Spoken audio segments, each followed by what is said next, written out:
നമുക്ക് സ്റ്റാർട്ട് ചെയ്യാം. Okay, good afternoon.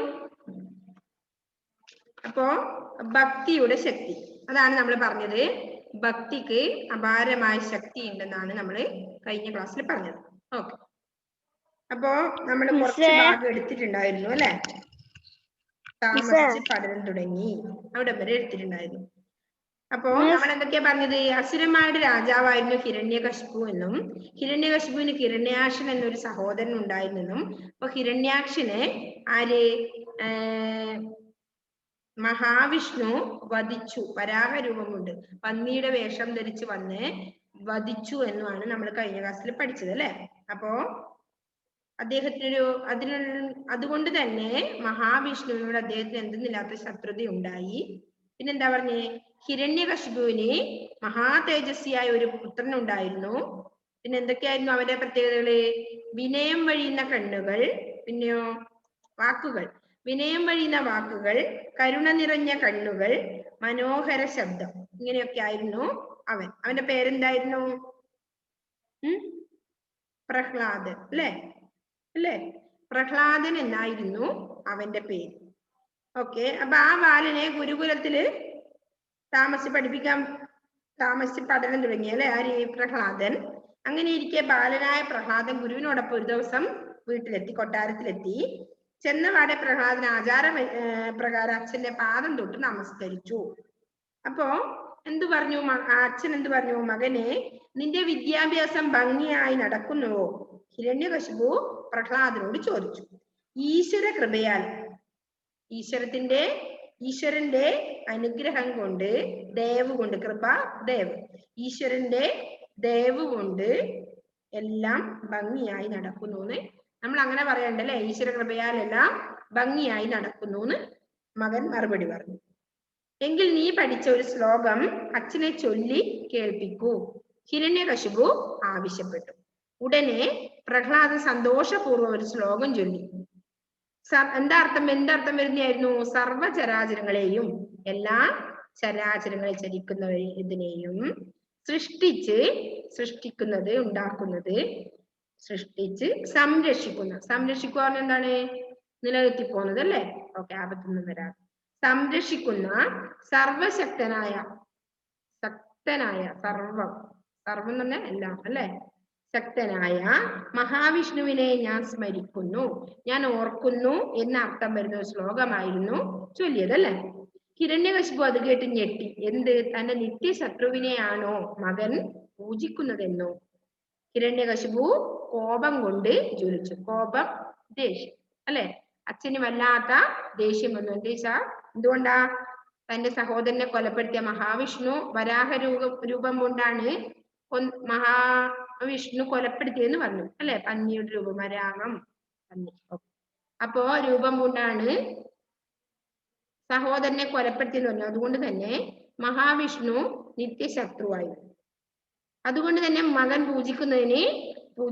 അദ്ദേഹത്തെ പൂജിക്കുന്നതിനോട് അച്ഛന് താല്പര്യമില്ലായിരുന്നു. ഹേ മഹർഷി, എന്റെ ശത്രുവിനെ സ്തുതിക്കുന്ന സ്തുതിഗീതങ്ങളാണോ? ഗീതം എന്ന് പറഞ്ഞാൽ എന്താ അർത്ഥം? കവിത അല്ലെങ്കിൽ ഗാനം, പാട്ട് അല്ലെ, ഇതൊക്കെയാണ് സ്തുതിഗീതം. ശ്ലോകം എന്ന് പറഞ്ഞാൽ അറിയാലോ, പദ്യം. അപ്പോ സ്തുതിഗീതങ്ങളാണോ നിങ്ങൾ മകനെ പഠിപ്പിക്കുന്നത്? നിങ്ങളെ ഞാൻ കൊല്ലും. ക്രുദ്ധനായ ഹിരണ്യകശിപു ഊരിയ വാളുമായി ഗുരുവിന് നേരെ പാഞ്ഞു ചെന്നു. അപ്പോൾ പ്രഹ്ലാദൻ ശാന്ത സ്വരത്തിൽ പറഞ്ഞു. ശാന്തനായിട്ട് പറഞ്ഞു. എന്താ പറഞ്ഞത്? അച്ഛാ, വെറുതെ ഗുരുവിനോട് കോപിക്കുന്നത് എന്തിനാണ് ഗുരുവിനോട് ദേഷ്യപ്പെടുന്നത്? വിഷ്ണുവിനോടുള്ള ഭക്തി എന്നെ ആരും പഠിപ്പിച്ചതല്ല, എന്റെ ഉള്ളിൽ സ്വയം ഉണ്ടായതാണ്. ഇക്കാര്യത്തിൽ ഗുരു നിരപരാധിയാണ്. ഗുരുവിനെ പറഞ്ഞിട്ട് കാര്യമില്ല, ഗുരു പഠിപ്പിച്ചതല്ല, ഞനക്ക് സ്വയം ഉണ്ടായതാണെന്ന് പറഞ്ഞു. മകന്റെ സംസാരം കേട്ട് ഹിരണ്യകശിപു കോപം നിയന്ത്രിച്ചു. എങ്കിലും അയാൾ ഗുരുവിന്റെ നേരെ വിരൽ ചൂണ്ടിയിട്ട് പറഞ്ഞു, വേഗം എന്റെ കൺമുന്നിൽ നിന്ന് പോയിക്കൊള്ളൂ. പ്രഹ്ലാദനെ വിഷ്ണു നിന്ദ ശീലിപ്പിച്ചില്ലെങ്കിൽ അതിന്റെ ഫലം രണ്ടുപേരും അനുഭവിക്കേണ്ടി വരും. ഓർമ്മയിരിക്കട്ടെ എന്ന് അച്ഛൻ ഹിരണ്യകശിപു പറഞ്ഞു. അപ്പോ ഇക്കാര്യത്തിൽ ഗുരു പറയുമ്പോ എന്ത് പറഞ്ഞു? മകന്റെ സംസാരം കേട്ട് ഹിരണ്യകശിപു കോപം നിയന്ത്രിച്ചു പറഞ്ഞെങ്കിലും അയാൾ ഗുരുവിന്റെ നേരെ വിരൽ ചൂണ്ടിയിട്ട് പറഞ്ഞു, വേഗം എന്റെ കണ്ണിൽ നിന്ന് പോയിക്കോളൂ.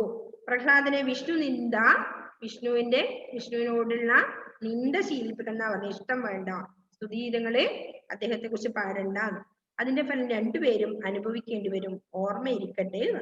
ഭയപരവശനായ ഗുരു പ്രഹ്ലാദനെയും കൂട്ടിക്കൊണ്ട് വേഗം ഗുരുകുലത്തിലേക്ക് മടങ്ങി. നാളുകൾ കുറെ കഴിഞ്ഞു. ഒരു വിശേഷാവസരത്തിൽ പ്രഹ്ലാദനും ഗുരുവും കൂടി വീണ്ടും ഹിരണ്യകശിപുവിനെ കാണാൻ വന്നു. ഒരു ശ്ലോകം ചൊല്ലാൻ, ശ്ലോകം എന്ന് പറഞ്ഞാൽ അറിയില്ല നിങ്ങൾക്ക്, പദ്യം, ഒരു ശ്ലോകം ചൊല്ലാൻ അയാൾ മകനോട് ആവശ്യപ്പെട്ടു. അവൻ മടിക്കാതെ ഒരു ശ്ലോകം ചൊല്ലി. അഗ്നി കരിയിലകളെ ചാമ്പലാക്കുന്നത് പോലെ, അതായത് അഗ്നി തീ കരിയിലകളെ കത്തിച്ചു കളയുമല്ലോ, ചാമ്പലാക്കുന്നത് പോലെ എന്ത് ചെയ്തു? മഹാവിഷ്ണു തന്റെ ശത്രുവിനെയും ദഹിപ്പിച്ചു കളയുന്നു എന്നായിരുന്നു ആ ശ്ലോകത്തിന്റെ സാരം, അർത്ഥം. സാരം എന്ന് പറഞ്ഞാൽ അർത്ഥം. അപ്പൊ ആ പദ്യത്തിന്റെ അർത്ഥം എന്തായിരുന്നു? അഗ്നി കരിയില, തീ എങ്ങനെയാണ് കരിയിലകളെ കത്തിച്ച് ചാമ്പലാക്കുന്നത്, അതുപോലെ എന്ത് തന്റെ ശത്രുവിനെയും ദഹിപ്പിച്ചു കളയുന്നു മഹാവിഷ്ണു എന്ന ആ ഒരു സാരമുള്ള പദ്യായിരുന്നു ആര് മകൻ പാടിയത്. പ്രഹ്ലാദന് അച്ഛനോട് ദേഷ്യം ഉണ്ടെന്ന് തോന്നുന്നു അല്ലെ, അല്ലെങ്കിൽ പിന്നെ അങ്ങനത്തെ തന്നെ ചൊല്ലണായിരുന്നോ അറിയെങ്കിലും. അഗ്നി കരിയിലകളെ ചാമ്പലാക്കുന്നത് പോലെ മഹാവിഷ്ണു തന്റെ ശത്രുവിനെയും ദഹിപ്പിച്ചു കളയുന്നു എന്നായിരുന്നു ആ ശ്ലോകത്തിന്റെ സാരം. ഇത് കേട്ടപ്പോൾ ശിരസിനുള്ളിൽ ഒരു അഗ്നിപർവ്വതം പൊട്ടിയ അനുഭവമാണ് ഹിരണ്യകശിപുവിനുണ്ടായത്. അഗ്നിപർവ്വതം പൊട്ടി എങ്ങനെയായിരിക്കും? തിളച്ചു മറിയുന്ന ലാവയായിരിക്കും അല്ലെ. അപ്പൊ അതുപോലെയായിരുന്നു അച്ഛന് ദേഷ്യം വന്നത്. അയാളുടെ മുഖം കർക്കിടകത്തിലെ ആകാശം പോലെ ഇരുണ്ടു. കർക്കിടക മാസത്തിലെ ആകാശം അറിയോ എങ്ങനെയായിരിക്കും? കാർമേഘങ്ങൾ നിറഞ്ഞായിരിക്കും അല്ലെ. അത് എപ്പോഴും മഴ ഇങ്ങനെ പിടിച്ചു നിൽക്കുന്ന പോലത്തെ ഒരു ഇതായിരിക്കും. അതുപോലെ ഇരുണ്ടു ട്ടോ, കറുത്തു. എന്നിട്ട് എന്ത് ചെയ്തു? കണ്ണുകളിൽ കോപത്തിന്റെ മിന്നൽ പിണരുകൾ പാഞ്ഞു. ഇടിമുഴക്കം പോലെ അയാൾ ഗർജിച്ചു അല്ലെ. ഗർജിക്കുക, ആക്രോശിക്കുക. എന്താ പറഞ്ഞു? എന്നിട്ട് കൊണ്ടുപോകൂ, ഇവൻ എന്റെ പുത്രനല്ല, ഇവനെ കൊന്ന് കൊടുങ്കാട്ടിലെ വന്യമൃഗങ്ങൾക്ക് മുന്നിൽ എറിഞ്ഞു കൊടുക്കൂ, ഒട്ടും വൈകരുത്. ഹിരണ്യകശിപുവിന്റെ കൽപ്പന കേട്ട് ഭടന്മാർ ഓടിയെത്തി. അവർ പ്രഹ്ലാദന് നേരെ, മകന് നേരെയാണ്, നേരെ പാഞ്ഞെടുത്തു. അവൻ കണ്ണുകളടച്ച് ദേവദേവനായ, ദേവദേവൻ ആരാ? ദേവന്മാരുടെ ദേവൻ, ദേവദേവന് അതായത് മഹാവിഷ്ണു, ദേവദേവനായ മഹാവിഷ്ണുവിനെ ധ്യാനിച്ചു. പെട്ടെന്ന് ഒരു ഭടന്റെ വാൾ ഒന്ന് പുളഞ്ഞു. പ്രഹ്ലാദന് ശിരസറ്റു എന്ന് തന്നെ എല്ലാവരും കരുതി. പക്ഷേ അടുത്ത നിമിഷം കാണികൾ അത്ഭുതസ്തബ്ധരായി. അവന്റെ ശരീരത്തിൽ ഒരു പോറൽ പോലും ഏറ്റിരുന്നില്ല. അപ്പോ ദേവദേവനായ മഹാവിഷ്ണുവിനെ, ദേവന്മാരുടെ ദേവനായ മഹാവിഷ്ണുവിനെ സ്മരിച്ചത് കൊണ്ടാണ്, പ്രാർത്ഥിച്ചത് കൊണ്ടാണ് അപകടങ്ങൾ വരാതെ എന്നാണ് ഇതിൽ പറയുന്നത്. ഭക്തിയുടെ ശക്തിയെ പറ്റിയാണ് നമ്മൾ പഠിക്കുന്നത്. അപ്പോ അപാരമായി നമ്മൾ ദൈവത്തിൽ വിശ്വസിച്ചു കഴിഞ്ഞാൽ നമുക്കൊരു ആപത്തും സംഭവിക്കില്ല എന്നാണ് ഇതിൽ പറയുന്നത്. ഓക്കെ. അപ്പോ ഭടന്മാർ വീണ്ടും ആഞ്ഞു വെട്ടി. ചിലർ കുന്തം കൊണ്ട് കുത്തി, മറ്റു ചിലർ അസ്ത്രമെയ്തു. പക്ഷെ പ്രഹ്ലാദന് യാതൊന്നും സംഭവിച്ചില്ല. അവൻ ഇമകൾ പൂട്ടി ധ്യാനനിരതനായി തന്നെ നിന്നു.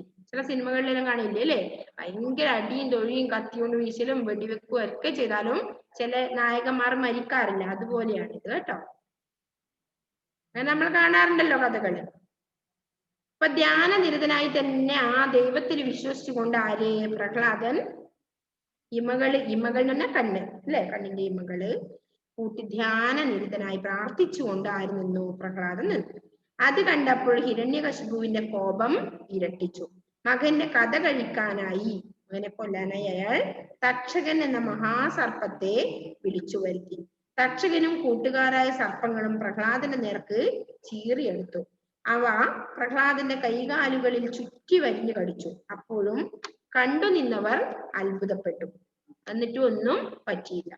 അപ്പൊ നമ്മൾ ഭക്തിയുടെ ശക്തി എന്ന പാഠത്തിൽ അതാണ് പഠിക്കുന്നത്. അതുകൊണ്ടാണ്. അപ്പൊ സ്തബ്ധരാവുക പറഞ്ഞതാണ്, അത്ഭുതത്താല് സ്തബ്ധിച്ച് നിൽക്കുക. ഇങ്ങനെ എന്നാ പറയണ്ട, ഒന്നും മനസ്സിലാവാത്ത രീതിയിൽ നിൽക്കുക. ഓക്കെ. നെക്സ്റ്റ് എന്താ പറയുന്നത്? പ്രഹ്ലാദനത്തിന്റെ ശരീരത്തിൽ ഒരു മുറിവ് പോലും ഏറ്റിരുന്നില്ല. പകരം പാമ്പുകളുടെ പല്ലുകൾ കൊഴിഞ്ഞു, അവയുടെ ശിരോരത്നം പൊട്ടിത്തെറിച്ചു. പേടിച്ചരണ്ട, പാമ്പുകൾ തിരിഞ്ഞോടി മാളത്തിൽ കയറി ഒളിച്ചു. അല്ലെ, എന്തോ ഒരു ശക്തി ഇവൻ പ്രാർത്ഥിച്ച സമയത്ത് അവനുണ്ടായി.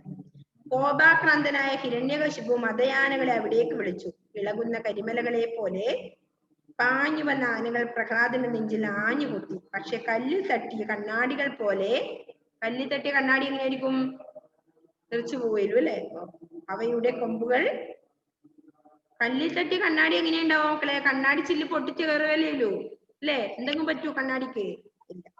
അവയുടെ അതുപോലെ അവയുടെ കൊമ്പുകൾ ഒടിഞ്ഞു തുടങ്ങി. അപ്പോ പ്രഹ്ലാദന് ഒന്നും സംഭവിക്കുന്നില്ല, ആനകൾക്കാണ് സംഭവിച്ചത്. അപ്പോ എന്തുകൊണ്ടാ സംഭവിക്കാത്തത്? പ്രഹ്ലാദൻ മഹാവിഷ്ണുവില് ഉറച്ചു വിശ്വസിച്ചു അല്ലെ. ഒന്നും ഫലിക്കാതെ ആയപ്പോൾ ഹിരണ്യകശിപു പ്രഹ്ലാദന് കൊടും വിഷം നൽകി. മകനെയാണ് കൊടുക്കുന്നത്, പക്ഷെ അതവൻ അമൃത് പോലെ നുണഞ്ഞിറക്കി. ഇനി എന്താണ് ചെയ്യുക?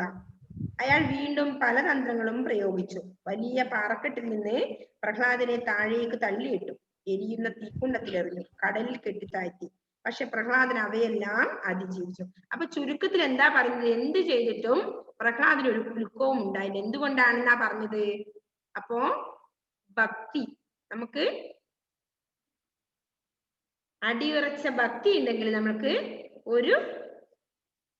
ഒരു വിഷമവും സംഭവിക്കില്ല എന്നർത്ഥം. അപ്പൊ നിങ്ങള് ഏതെങ്കിലും ഒരു ദൈവത്തിൽ വിശ്വസിക്കുന്നുണ്ടെങ്കിൽ അവിടെ ഉറച്ചു വിശ്വസിച്ചാൽ നിങ്ങൾക്ക് ഒരു ആപത്തും സംഭവിക്കില്ല. ഓക്കെ.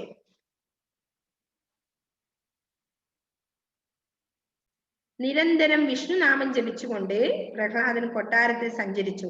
ഹിരണ്യകശിപു ആ നാമജപം കേട്ടു. കാതിൽ ഈയം ഉരുക്കി ഒഴിക്കും പോലെ അയാൾക്ക് തോന്നി. കോപം കൊണ്ട് അയാൾ ഒരു ഭ്രാന്തനെ പോലെയായി. ഒരു വാളുമായി അയാൾ പ്രഹ്ലാദന്റെ മുന്നിലെത്തി. എവിടെ നിന്റെ മഹാവിഷ്ണു? എവിടെയാണ് അവന്റെ താമസം? വരട്ടെ എന്റെ മുന്നിൽ എന്ന് പറഞ്ഞു. അച്ഛന്റെ അലർച്ച കേട്ട് പ്രഹ്ലാദൻ, ഓക്കെ മക്കളെ, അപ്പോ എന്താ പറഞ്ഞത്? എവിടെ നിന്റെ മഹാവിഷ്ണു? എവിടെയാണ് അവന്റെ താമസം? വരട്ടെ എന്റെ മുന്നിൽ. അച്ഛന്റെ അലർച്ച കേട്ട് പ്രഹ്ലാദൻ ഭക്തി പാരവശ്യത്തോടെ പറഞ്ഞു, മഹാവിഷ്ണു എന്താ പ്രഹ്ലാദൻ പറഞ്ഞത്? മഹാവിഷ്ണു സർവവ്യാപിയാണ്. സർവം എന്ന് പറഞ്ഞാൽ എല്ലായിടത്തും വ്യാപിച്ചു നിൽക്കുന്ന ഒരു മഹാശക്തിയാണ് അല്ലെ ദൈവം. നമ്മൾ പറയാറുണ്ട് തൂണിലും തുരുമ്പിലും ദൈവം ഇരിക്കുന്നു അല്ലെ. നമ്മുടെ മുന്നിലും പിന്നിലും പുറകിലും തൂണിലും തുരുമ്പിലും ഒക്കെ നമ്മുടെ കൂടെ ആരുണ്ട്? ദൈവം എന്നൊരു വിശ്വാസം ഉണ്ട് നമുക്ക്. അപ്പൊ അങ്ങനെയാണ് പ്രഹ്ലാദൻ പറഞ്ഞത്. എന്താണ്? മഹാവിഷ്ണു സർവവ്യാപിയാണ്, പിന്നെന്താ? സർവശക്തനുമാണ്. പിന്നെന്താണ്? കല്ലിലും മരത്തിലും തൂണിലും തുരുമ്പിലുമെല്ലാം അദ്ദേഹമുണ്ട് അല്ലെ. ദൈവം നമുക്ക് എവിടെയും ഹെൽപ്പിനെത്തുന്നത് അതുകൊണ്ടാണ്. നമ്മുടെ കൂടെ എല്ലായ്പ്പോഴും ദൈവമുണ്ട്. ദൈവത്തിൽ ഉറച്ചു വിശ്വസിക്കുന്നവർക്ക് രക്ഷയുണ്ടാവും. അപ്പൊ ദൈവത്തില് നമ്മളെ നിന്ദിക്കാൻ പാടില്ല ഒരിക്കലും. ദൈവത്തിൽ നമ്മളെ അപാരമായി വിശ്വസിക്കണം. ദൈവത്തിനെ നമ്മളെ നിന്ദിച്ചു കഴിഞ്ഞാൽ ദൈവം നമ്മളുടെ കൂടെ ഉണ്ടാവില്ല. നമുക്കൊരു ആപത്ത് പിടഞ്ഞാൽ നമ്മളെ രക്ഷിക്കാൻ ദൈവം എത്തില്ല. അതുകൊണ്ട് നമ്മൾ എന്ത് ചെയ്യണം? ദൈവത്തിൽ നമ്മൾ ഏത് ദൈവത്തിനാണ് നമ്മള് അടിയുറച്ച് വിശ്വസിക്കണം. ഓക്കെ. അപ്പോ എന്താ പറഞ്ഞത്? മഹാവിഷ്ണു സർവവ്യാപിയാണ്, സർവശക്തനുമാണ്. കല്ലിലും മരത്തിലും തൂണിലും തുരുമ്പിലുമെല്ലാം അദ്ദേഹമുണ്ട്. ഇല്ല ഇല്ല, നീ കള്ളം പറയുകയാണ്. ഞാനിതാ ഈ തൂണ് വെട്ടിമുറിക്കാൻ പോകുന്നു. കാണട്ടെ നിന്റെ മഹാവിഷ്ണുവിനെ. ഹിരണ്യകശിപു ഉറയിൽ നിന്ന് വാളൂരി കൊട്ടാരത്തിന്റെ കനത്ത തൂണിൽ ആഞ്ഞു വെട്ടി.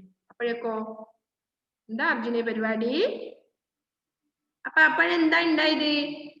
വാളൂരി കൊട്ടാരത്തിന്റെ കനത്ത തൂണിൽ ആഞ്ഞു വെട്ടി അദ്ദേഹം.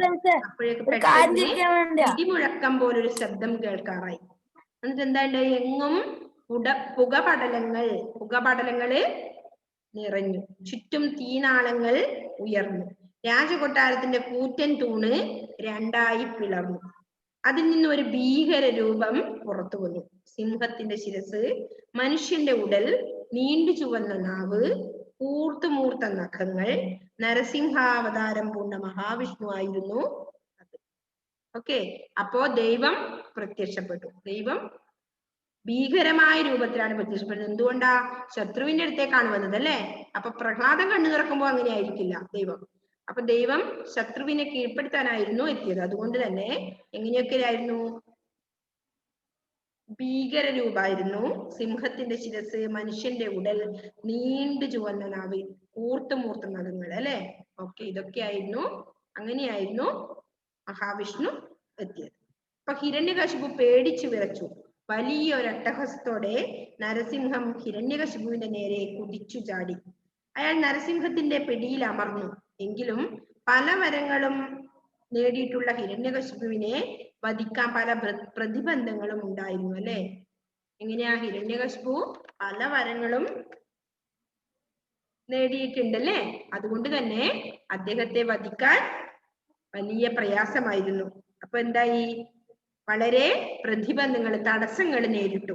ഓക്കെ, അതെല്ലാം തരണം ചെയ്ത് നരസിംഹം ഹിരണ്യകശിപുവിന്റെ കഥ കഴിച്ചു. ഈ സമയം അത്രയും പ്രഹ്ലാദൻ കണ്ണുകൾ അടച്ച് ധ്യാനനിരതനായി നിൽക്കുകയായിരുന്നു. വത്സ, കണ്ണുകൾ തുറക്കൂ. നിന്റെ ഭക്തിയിൽ നാം സംപ്രീതനായിരിക്കുന്നു അല്ലേ. എനക്ക് നിന്റെ ഭക്തിയിൽ വിശ്വാസമായി എന്ന് പറഞ്ഞു. ശബ്ദം കേട്ട് പ്രഹ്ലാദൻ കണ്ണുകൾ തുറന്നു. അപ്പോൾ കണ്ടതോ ഇതുവരെ കണ്ട മഹാവിഷ്ണു ആയിരുന്നില്ല അല്ലെ. അവിടെ എന്തായിരുന്നു? ശംഖ് ചക്രധാരി ഗദാധാരിയായി മഹാവിഷ്ണു മുന്നിൽ, ചുറ്റിലും ബ്രഹ്മാവും ദേവഗണങ്ങളും നിരന്നു നിൽക്കുന്നു. പ്രഹ്ലാദൻ മഹാവിഷ്ണുവിനെ നമസ്കരിച്ചു. അദ്ദേഹം അവനെ കനിഞ്ഞനുഗ്രഹിച്ച് അസുര രാജാവായി വാഴിച്ചു. പ്രഹ്ലാദൻ ധർമ്മനിഷ്ഠയോടെ ദീർഘകാലം ഭരിച്ചു. സാധാരണ അസുരന്മാർ എങ്ങനെയായിരുന്നു? ധർമ്മം ഇല്ലാത്തവരായിരുന്നു അല്ലെ. ഓക്കെ, പക്ഷേ ഇവിടെ പ്രഹ്ലാദൻ എന്താണ്? നിഷ്ഠയോടെ ഭരിച്ചു. ഓക്കെ, എന്താണ് ഹെവൻ?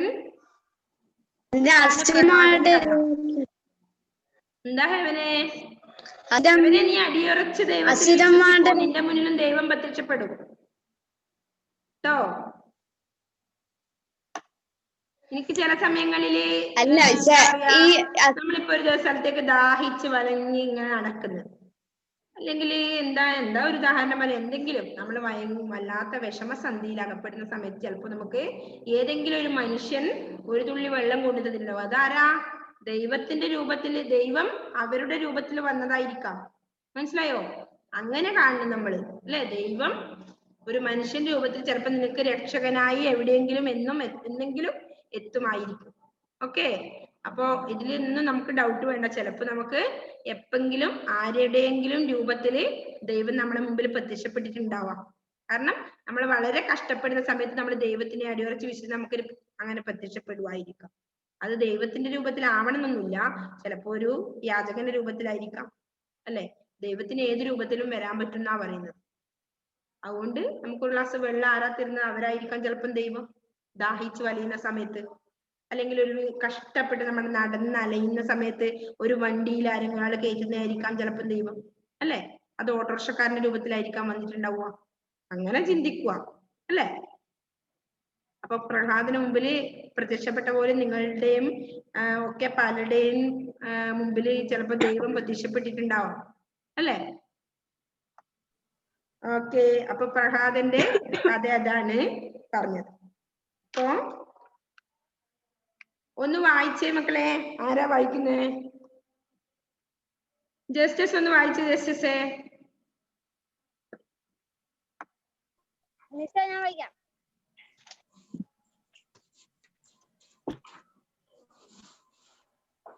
ഭക്തിയുടെ ശക്തി.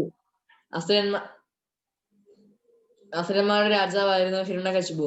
ഹിരണ്യകശിപുവിന് ഹിരണ്യാക്ഷൻ എന്നു പേരായ ഒരു അനുജൻ ഉണ്ടായിരുന്നു. രണ്ടുപേരും മഹാബലവാന്മാരായിരുന്നു, ധിക്കാരികളുമായിരുന്നു.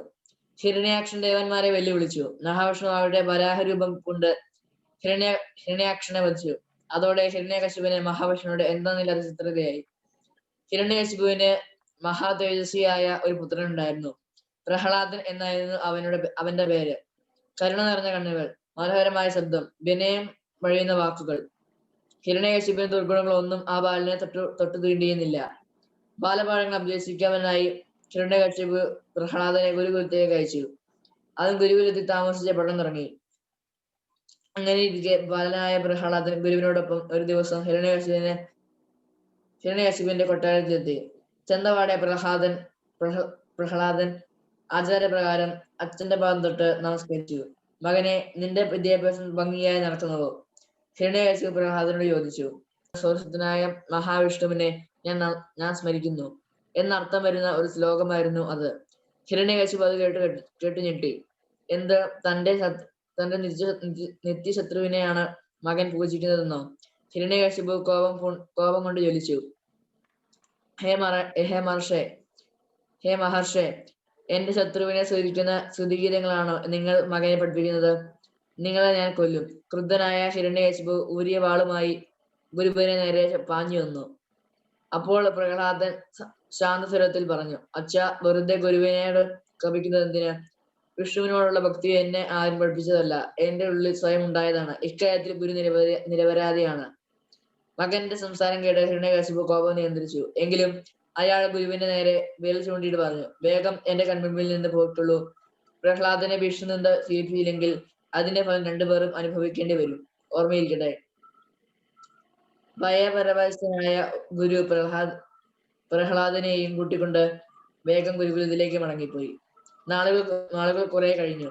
ഒരു വിശേഷാവസരത്തിൽ പ്രഹ്ലാദനും ഗുരുവും ഒന്നും കൂടി വീണ്ടും ഹിരണ്യകശിപുവിനെ കാണാൻ വന്നു. ഒരു ശ്ലോകം ചൊല്ലാൻ അയാൾ മകനോട് ആവശ്യപ്പെട്ടു. അവൻ മടിക്കാതെ ഒരു ശ്ലോകം ചൊല്ലി. അഗ്നി കരിയിലകളെ ചാമ്പലാക്കുന്നത് പോലെ മഹാവിഷ്ണു തന്റെ ശത്രുക്കളെ ദഹിപ്പിച്ചു കളയുന്നു എന്നായിരുന്നു ആ ശ്ലോകത്തിന്റെ സാരം. ഇത് കേട്ടപ്പോൾ ശിരസിനുള്ളിൽ ഒരു അഗ്നിപർവ്വം പൊട്ടിയ അനുഭവമാണ് ഹിരണ്യകശിപുവിന് ഉണ്ടായത്. അയാളുടെ മുഖം കർക്കിടകത്തിലെ ആകാശം പോലെ ഇരുണ്ടു. കണ്ണുകളിൽ കോപത്തിന് മിന്നൽ പിണറുകൾ പാഞ്ഞു.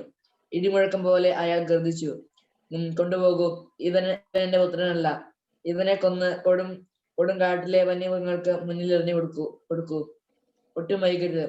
ഹിരണ്യകശിപുവിന്റെ കൽപ്പന കേട്ട് ഭടന്മാർ ഓടിയെത്തി. അവർ പ്രഹ്ലാദന്റെ അടുത്തേക്ക് പാഞ്ഞെടുത്തു. അവൻ കണ്ണുകളടച്ച് ദേവദേവനായ മഹാവിഷ്ണുവിനെ ധ്യാനിച്ചു. പെട്ടെന്ന് ഒരു ഭടന്റെ വാൾ ഒന്ന് പൊളഞ്ഞു.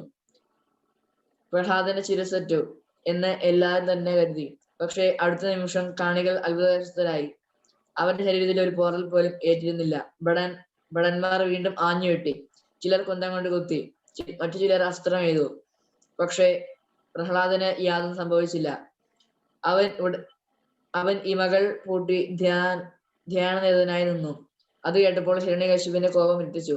മകന്റെ കഥ കഴിക്കാനായി അയാൾ തക്ഷകൻ എന്ന മഹാസർപ്പത്തെ വിളിച്ചു വരുത്തി.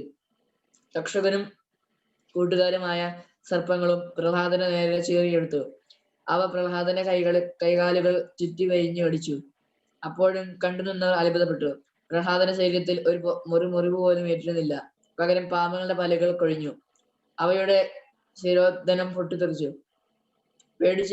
പേടിച്ചിരണ്ട പാമ്പുകൾ തിരിഞ്ഞോടി മാളത്തിൽ കയറി ഒളിച്ചിരുന്നു. കോപാക്രാന്തനായ ഹിരണ്യകശിപു മദയാനികളെ അവിടേക്ക് വിളിച്ചു. ഇളകുന്ന കരികളെ പോലെ പാഞ്ഞു വന്ന ആനകൾ പ്രഹ്ലാദന നെഞ്ചിൽ ആഞ്ഞുകുത്തി. പക്ഷേ കല്ലിൽ തട്ടിയ കഞ്ഞാടികൾ പോലെ അവയുടെ കൊമ്പുകൾ ഒഴിഞ്ഞു നുറങ്ങി. ഒന്നും ഫലിക്കാതായപ്പോൾ ഹിരണ്യകശിപു പ്രഹ്ലാദന് കൊടും വിഷ നൽകി. പക്ഷേ അതവൻ അമൃതം പോലെ നുണഞ്ഞിറക്കി. ഇനി എന്താണ് ചെയ്യുക? അയാൾ വീണ്ടും പല തന്ത്രങ്ങളും പ്രയോഗിച്ചു. വലിയ പാറക്കൽ നിന്ന് പ്രഹ്ലാദനെ താഴേക്ക് തള്ളിയിട്ടു. എരിയുന്ന തീകുണ്ടത്തിലേക്ക് എറിഞ്ഞു. കടലിൽ കെട്ടി താഴ്ത്തി. പക്ഷേ പ്രഹ്ലാദൻ അവയെല്ലാം അതിജീവിച്ചു. നിരന്തരം വിഷ്ണുനാമം ജപിച്ചുകൊണ്ട് പ്രഹ്ലാദൻ കൊട്ടാരത്തിൽ സഞ്ചരിച്ചു. ഹിരണ്യകശിപു ആ നാമജപം കേട്ടു. കാതിൽ ഈയമൊരുക്കി ഒഴിക്കുന്ന പോലെ അയാൾക്ക് തോന്നി. കോപം കൊണ്ട് അയാൾ ഒരു ഭ്രാന്തനെ പോലെയായി. ഒരു വാളുമായി അയാൾ പ്രഹ്ലാദന് മുന്നിലെത്തി. എവിടെ നിന്റെ മഹാവിഷ്ണു? എവിടെയാണ് അവന് താമസം? വരട്ടെ എന്റെ മുമ്പിൽ. അച്ഛന്റെ അലച്ച കേട്ട് പ്രഹ്ലാദൻ ഭക്തി പരിവേഷത്തോടെ പറഞ്ഞു, മഹാവിഷ്ണു സർവ്വവ്യാപിയാണ്, സത്യമാണ്. കല്ലിലും മരത്തിലും തൂണിലും തൂമ്പിലും അദ്ദേഹമുണ്ട്. ഇല്ല, നീ കള്ളം പറയുകയാണ്. ഞാനിതാ ഈ തൂണ് വെട്ടി മുറിക്കാൻ പോകുന്നു. കാണട്ടെ നിന്റെ മഹാവിഷ്ണുവിനെ. ഹിരണ്യകശിപു ഉറയിൽ നിന്ന് വാളൂരി കൊട്ടാരത്തിന്റെ കനത്ത തൂണുകളിൽ ആഞ്ഞുവിട്ടി. പെട്ടെന്ന് ഇടിമുഴക്കം പോലത്തെ ശബ്ദം കേൾക്കാറായി. എങ്ങും പുകപടലങ്ങൾ നിറഞ്ഞു. ചുറ്റും തീനാളങ്ങൾ ഉയർന്നു. രാജകൊട്ടാരത്തിന്റെ കൂറ്റൻ തൂണുകൾ രണ്ടായി പിളർന്നു. അതിൽ നിന്നും ഒരു ഭീകര രൂപം പുറത്തു വന്നു. സിംഹത്തിന്റെ ശിരസ്, മനുഷ്യന്റെ ഉടൽ, നീണ്ടു ചുവന്ന നാവ്, കൂർത്തുമൂർത്ത നഖങ്ങൾ, നരസിംഹാവതാരം കൊണ്ട് മഹാവിഷ്ണുവായിരുന്നു അത്. ഹിരണ്യകശിപു പേടിച്ചു പറിച്ചു. വലിയ ഒരു അട്ടഹാസത്തോടെ നരസിംഹം ഹിരണ്യകശിപുവിന് നേരെ കുതിച്ചു ചാടി. അയാൾ നരസിംഹത്തിന്റെ പിടിയിൽ അമർന്നു. എങ്കിലും പല കാര്യങ്ങളും നേടിയിട്ടുള്ള ഹിരണ്യകശിപുവിനെ വധിക്കാൻ പല പ്രതിബന്ധങ്ങളും ഉണ്ടായിരുന്നു. അതെല്ലാം തരണം ചെയ്ത് നരസിംഹം ഹിരണ്യകശിപുവിന്റെ കഥ കഴിച്ചു. ഈ സമയം അത്രയും പ്രഹ്ലാദൻ കണ്ണുകൾ അടച്ച് ധ്യാനനിരതനായി നിൽക്കുകയായിരുന്നു. വത്സ, കണ്ണുകൾ തുറക്കൂ, നിന്റെ ഭക്തിയിൽ നാം സംവേദനായിരിക്കുന്നു. ശബ്ദം കേട്ട് പ്രഹ്ലാദൻ കണ്ണുകൾ തുറന്നു. അപ്പോൾ കണ്ടതോ ശംഖുചക്രധാരിയായി മഹാവിഷ്ണു മുന്നിൽ, ചുറ്റിലും ബ്രഹ്മാവും ദേവഗണങ്ങളും. പ്രഹ്ലാദൻ മഹാവിഷ്ണു നമസ്കരിച്ചു. അദ്ദേഹം അവനെ കനിഞ്ഞനുഗ്രഹിച്ച് അസുര രാജാവായി വാഴിച്ചു. പ്രഹ്ലാദൻ ധർമ്മനിഷ്ഠയോടെ ദീർഘകാലം ഭരിച്ചു. ഓക്കെ നെക്സ്റ്റ് സമയം കഴിയാറായി അല്ലേ? ഓക്കെ, എല്ലാ മക്കളും ഇത് വായിക്കണം, നല്ലപോലെ വായിക്കണേ. കുറെ ക്വസ്റ്റ്യൻസ് ഉണ്ട് നമുക്ക് ഇതിന് വരുന്നത്. അപ്പൊ നല്ലപോലെ വായിച്ചാലേ ഇത് ഇതാവുള്ളൂ. 10-12 ക്വസ്റ്റ്യൻസ് വരുന്നുണ്ട്. നല്ലപോലെ വായിക്കണം. എന്നിട്ട് വായിച്ചിട്ട് ഓഡിയോ ക്ലിപ്പ് സെൻഡ് ചെയ്യും കേട്ടോ. നല്ല നോക്കിയിട്ട് നല്ല പോലെ വായിക്കണം. ഓക്കെ, കുറെ ക്വസ്റ്റ്യൻസ് വരുന്നുണ്ട് നമുക്ക് ഓൾറെഡി ഇതിന് കേട്ടോ. അതുകൊണ്ട് ടെക്സ്റ്റ് നല്ലപോലെ വായിക്കണം.